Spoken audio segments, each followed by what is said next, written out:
भाऊ, परिसरात जी आहे ती ही चंदनाची शेती जी आहे ती दुर्मिळच पाहायला मिळते. नेमकं या चंदनाच्या शेतीकडे कसे वळले, काय बोलू? या चंदनाच्या शेतीकडे ज्या वेळेस लॉकडाऊन लागलं होतं त्या टायमाला सर्व उद्योगधंदे बंद पडले होते आणि सर्व उद्योगधंदे बंद पडले असताना मग शेतीमध्ये चांगल्या प्रकारे पीक कशाच येतं बा.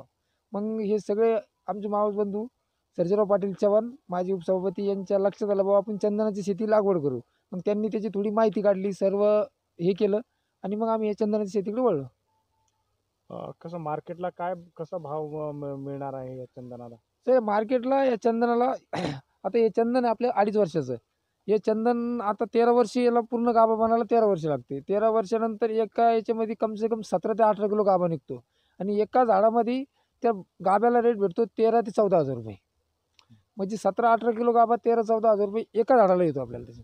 म्हणजे चांगल्या प्रकारे त्याच्यावर पैसे भेटतात आपल्याला त्याचे. या शेतीची करायचं म्हटल्याच्या नंतर कशी काळजी घ्यावी लागते आणि कशी निगा राखावी लागते? काळजी म्हणजे हे चंदनाचं झाड आहे, हे दुसऱ्या झाडापासून अन्न घेतं. त्याला स्वतःचं अन्न घेता नाही येत त्याला. त्याच्यासाठी आपण लिंब लावलेलं आहे त्याचं खेटून, सीताफळाचं झाड लावलेलं आहे. म्हणजे त्याला त्या झाडापासून हे होतं आणि सीताफळाचं झाडाचं कसं तोपर्यंत आंतरपीक म्हणून पण आपल्याला ते सीताफळाचं 2 वर्षामध्ये त्याला माल चालू होतो. म्हणजे जोपर्यंत याचं येत नाही तोपर्यंत आपल्याला सीताफळ माल देतं. हे चंदनाचं झाड जे आहे ते किती वर्ष जगते? चंदनाचं झाड तसं सर आपण 15-16 वर्ष पण ठेवू शकतो. म्हणजे तेवढा गाभा वाढत चालतो. पण 13 वर्षामध्ये सरासरी ते आपल्याला गाभा मोठ्या प्रमाणात देतं. शेतकऱ्यांना काय आवाहन करणार तिथं? शेतकऱ्यांना एकच आव्हान का बाबा चांगल्या प्रकारे शेती केली तर शेतीमध्ये बी खूप पुरतं. कारण चंदनाचे हे चांगले सागवान झालं, चंदन, सीताफळ, चांगल्या प्रकारे बगीचे, चांगल्या प्रकारे जर शेती केली तर शेतीमध्ये पण उत्पन्न आहे. आता आपण याची लागवड अशी 8x8, 7x7 वरती केलेली आहे. आपले जवळपास एकरी हे झाडं बसतात 400.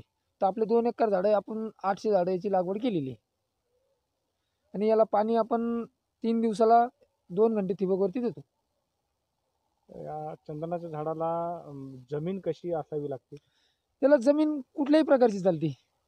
जमीन याला भुसभुशीत असेल तर मुरमट थोडं लाल टाईप तर चांगलीच जमीन, काळी पण जमीन चांगली त्यासाठी. म्हणजे कोणत्याही जमिनीवर येतात चंदनाचे झाड कुठल्याही जमिनीवर येतात.